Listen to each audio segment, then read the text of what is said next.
Now, from CBS 4 News, this is Facing South Florida with Jim DeFede. Good morning, I'm Jim DeFede, and welcome to Facing South Florida. This week here in Surfside, we saw the grim yet inevitable move from rescue to recovery, as it became clear that no one else was going to be pulled miraculously alive from the pile. It will still take weeks to clear the rubble and find the remains of those missing, and even then, not everyone will be identified. Since the beginning of this tragedy, there has been one constant: the twice daily briefings by Miami-Dade Mayor Daniela Levine Cava. This was not the job she envisioned when she ran for mayor last year, but it is one she has grown into quickly.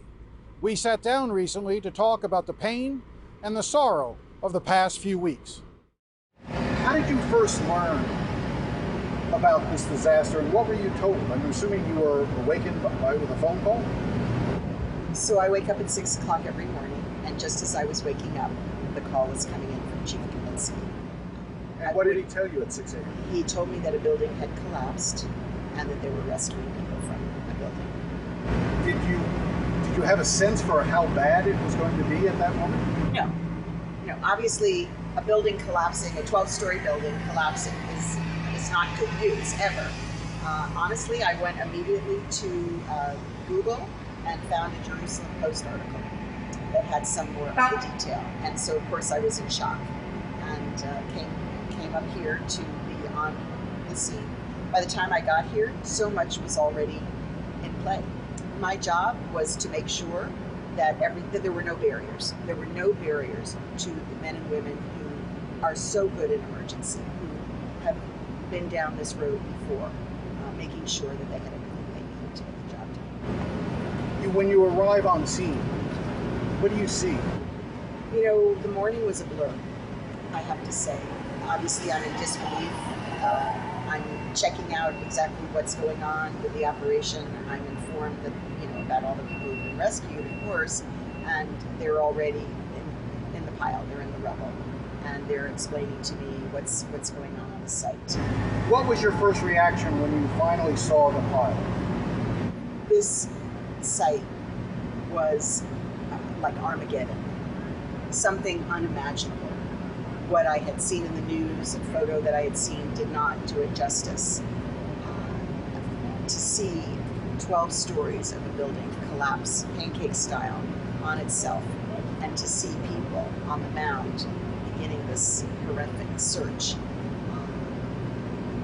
that really took my breath away. Your first instinct is to want to go be with the family. If I could have dug, I would have dug. But that was not my job. My job was to make sure that everything was being done for everybody in this disaster possible. So of course I wanted to go see where the families were being temporarily housed, how we were taking care of their needs, how we were doing the intake process to find out who they were, helping them to make sense, which there is no sense. And shortly after I got to this, the Family Reunification Center, within minutes of my being there, I received a call from President Biden. I had been with him the day before in Washington for a meeting around gun violence, and now he was calling me to say, how could he help? And the families were just in despair. And so my immediate thought was bring in the cavalry to help. And we have experience with bringing in the cavalry. Hurricane Andrew certainly comes to mind. And so I said, we need FEMA. And that is what we got right away with FEMA. So when you first start meeting with the family, those who are trying to figure out what's going on, what do you tell them? What do you say to them? These families were in disbelief and angry, seeking answers, not understanding why their loved ones could not be with them immediately, why they couldn't be rescued right at the moment. They had not been to the site. They didn't see yet the enormity of this catastrophe. And again, without seeing it, it's really hard to understand. how minuscule the chances of survival were. This couldn't have been what you envisioned being mayor was going to be like, because you come in knowing about COVID and that was going to be a major crisis you were going to have to deal with. You then had a series of mass shootings, which took you to the White House just the day before, and now this. Miami-Dade County has had so many challenges. I ran for mayor because I thought I could handle these challenges. This particular challenge, no, never in my wildest nightmares. But I know that we are going to continue to have to deal with all kinds of crises. And so in that sense, I kicked into gear. So you never thought to yourself, I did not sign up for this. This is not the job. I wanted to go cut some ribbons, do some nice things. No, sir. No, sir. I came to this job to do the hard work of leading a community through difficult times. The sea level rise, climate change, storms that are going to come with increasing frequency, Zika. I started to run before there was a pandemic, and I stayed in the race. So I know that as mayor, there's going to be a lot of disaster, and I signed up for it. What's the hardest moment been so far through this Surfside crisis? Talking with the families is really the hardest part of this journey. Could be my children, could be any one of our children or grandparents or sisters or best friends. We do all know people in that building. And it's inconsolable. What do you say to people who want to know why and why them? It's impossible. Is there one interaction that stands out in your mind that will live on for years that you had? In other words, is there one interaction that you had with a family member that still haunts you? There have been so many of those moments. There was a moment in which I broke down in tears myself. A young man who has been inconsolable looking for answers with his friend, and the two of them consoling each other, and just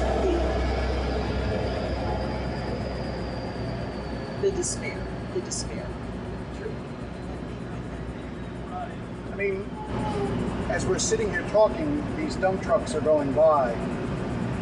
They're being brought in to gather up the rubble, take it somewhere so it can be analyzed, but basically this is, in many ways, these dump trucks are like hearses, carrying off the remains to some extent of those who died here. So, for example, I had to decide where were we going to put that evidentiary debris. I had to decide what company was going to truck that debris.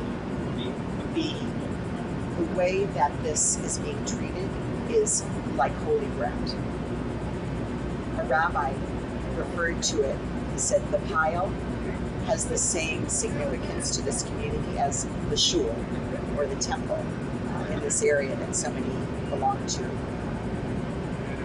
It's a site of reverence, and that is how the people on the pile treat it, and that is how we treat everything that comes on that pile. So if this is a site of reverence, I know that there will be those who will make determinations later, you'll probably be part of that, but what do you want to see done with this land? Should there ever be another building put on this land, or should this be turned into a park or a memorial? What do you want to see happen? I definitely want there to be a way that this site is remembered for what happened here, and to do honor to those who lost their lives, and also the human frailty that led to this collapse. What do you mean by the human frailty that led to this collapse? This could have and should have been avoided, and we are going to make sure it never happens again. See, I've heard other politicians say, we will never allow this to happen again. Madam Mayor, you can't honestly make that guarantee. Jim, there's a lot that will be learned from this tragedy. People are all over it from an engineering perspective, from a leadership and accountability perspective.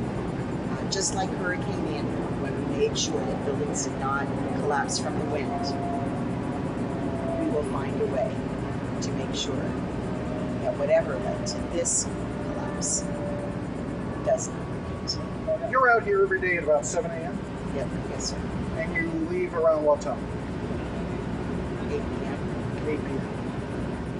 When you go home, when you sit down after 13, 14 hours, however long it is out here, and you're alone with your thoughts, where do they turn? Well, I have been haunted by images of people in the rubble, in the pile. I go over and over in my mind, watching people searching, digging. It's a very, very powerful image, and I am really focused on what is happening here. Madam Mayor, you're human. And we saw the other day during one of the press conferences, you had to hold it together. Have you cried a lot during these last 14, 15, 16 days?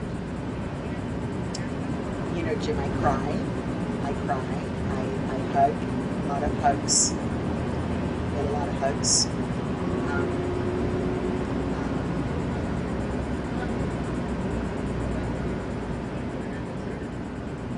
Yesterday I attended a concert, and it created a space for just sitting with those feelings, which I've really not had a chance to do because I am working until the moment I fall asleep. And from the moment I wake up, I'm working. And it's very, and we are working not just for me, but for all of these people so affected, especially those who are pulling bodies out of the rubble. We know the toll that it's taking on them, and we need to find a path to help people. When do you think it's going to hit you what happened out here? Because I don't think it's hit you yet, the enormity of it. When does that come?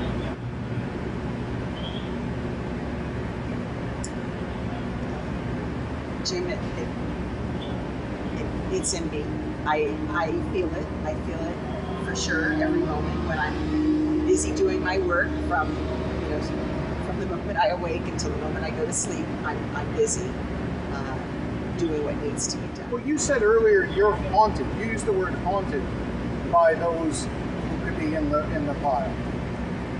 How does that express itself? Do you have nightmares? You're giving me a look like, but I mean, how does it express itself when you say you're haunted by it? This is, for me, a lifetime experience that will guide what I do from here on out. Everything about this is a building block for something that I feel called upon to fix. So how we deal with victims, how we deal with survivors, how we work across jurisdictions, how we communicate with the public, how we create a common purpose. My career, last major milestone was Hurricane Andrew. I was running the child welfare system at the time, and I feel that I learned so much from that tragedy, both what went well and what did not, and it has guided my actions ever since, and this is the next big milestone for me. When we come back, we'll turn our attention to Haiti. Stay with us.